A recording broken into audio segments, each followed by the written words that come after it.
টকা পইচাৰ অভাৱ হৈ গৈছে তাইও মানে বহুত তাই নোৱাৰা হৈছে খোজ কাঢ়িব 11 বছৰ তাই 14 শ্ৰেণীত পঢ়ি আছে বিধায়কক আপোনালোক অৱগত কৰিছিল নেকি বিষয়ে গৈছিলো কাগজ দিছিলোগৈ লগ নাপালো দুদিন গ'লো 7টা বজাত গ'লো লগ নাপালো তেওঁ গুৱাহাটীলৈ গ'ল এতিয়া বেলেগ এজনৰ হাততে কাগজ পত্ৰ দি থৈ আহিছে তেওঁ দিম বুলি কৈছে কিন্তু কেতিয়া দিব পাৰে কাইলৈ পৰহিলৈ পিছত আমাক নিবলৈ কৈছে তাতে চেন্নাইলৈ নিবলৈ কৈছে শুনি যোৱাটোতো দূৰৰে কথা ইমান দূৰলৈ যোৱাটো আমাৰ সম্ভৱ নহয় কিন্তু আপোনালোকৰ যোগেদি যদি আমাক অকণমান সহায় কৰিব পাৰে মুখ্যমন্ত্ৰী ডাঙৰীয়ালৈ অনুৰোধ জনাইছো তেওঁ যদি আমাক অকণমান চাই ছোৱালীজনী সৰু হৈ আছে তাই বহুত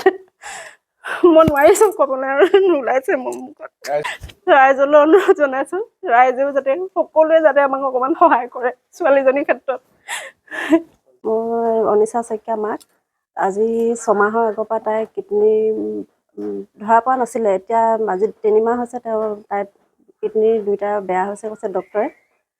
এতিয়া তাই অকণো ভাল হোৱা নাই ফুলি গৈছে পেট ফুলি গৈছে ভৰি হাতবোৰ ফুলি গৈছে মুখ চুখ চব ফুলি গৈছে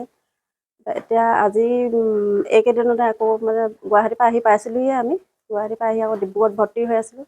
ডিব্ৰুগড়ত ভৰ্তি হৈ ডিব্ৰুগড়ৰ পৰা আকৌ এতিয়া চেন্নাইলৈ পঠিয়াবলগীয়া হৈছে সেইটো কাৰণে এতিয়াতো আমাৰ একো নাই চবটো মাটি চাটি দিলোঁ বিকিলোঁ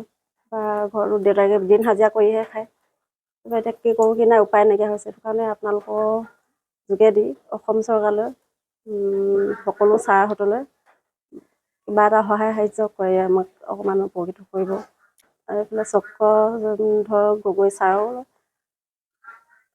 অনুৰোধ জনাইছোঁ তেওঁ আমাক কিবা সহায় ছোৱালীজনীৰ ৰেচন কাৰ্ডত নাম নাই আয়ুস্মান কাৰ্ডো নাই সেইটো কাৰণে বহুত বিপদত পৰি গৈছোঁ আয়ুস্মান কাৰ্ডো বনাব পৰা নাই এতিয়ালৈকে কেইবাবাৰ গ'লোঁ তাতো গ'লোঁ ইয়াতো হোৱা নাই এতিয়ালৈকে কামবোৰ একো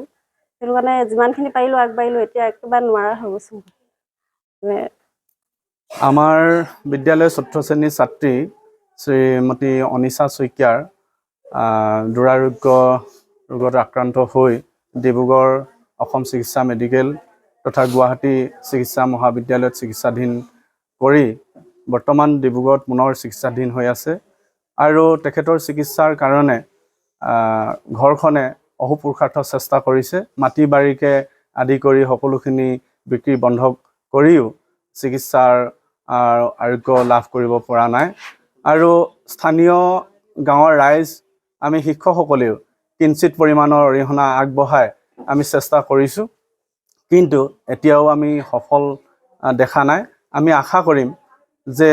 ছোৱালীজনীৰ সুস্বাস্থ্য প্ৰদান কৰাৰ ক্ষেত্ৰত যি উন্নত চিকিৎসাৰ কাৰণে ডাক্তৰে দিহা পৰামৰ্শ আগবঢ়াইছে এইখিনি কৰিবৰ কাৰণে আমাৰ শুভাকাংক্ষী মানৱ দৰদী যিসকল আমাৰ ব্যক্তি আছে আৰু অসম চৰকাৰৰ বিধায়ককে প্ৰমুখ্য কৰি মন্ত্ৰী মহোদয় তথা মুখ্যমন্ত্ৰীকে প্ৰমুখ্য কৰি সকলোলৈ আমি অনুৰোধ কৰিছোঁ যাতে সকলোৰে ছোৱালীজনীৰ এই ফুলকুমলীয়া অৱস্থাৰ যি দুৰাৰোগ্যত ভুগিছে এই আৰোগ্যৰ লাভ কৰাৰ ক্ষেত্ৰত সবল সহযোগিতা আগবঢ়াব বুলি আশা কৰিছোঁ আৰু ছোৱালীজনীৰ দেউতাকৰ একাউণ্ট নম্বৰটি আমি সামাজিকভাৱে প্ৰেৰণ কৰিম আপোনালোকে সুবিধাবান ব্যক্তিসকলে যাতে যৎকিঞ্চিত চেষ্টা কৰি ছোৱালীজনীৰ আশুৰাৰোগ্য কামনাৰ ক্ষেত্ৰত সবল সহযোগিতা আগবঢ়ায় এই কথাখিনি মই অনুৰোধ ৰাখিছোঁ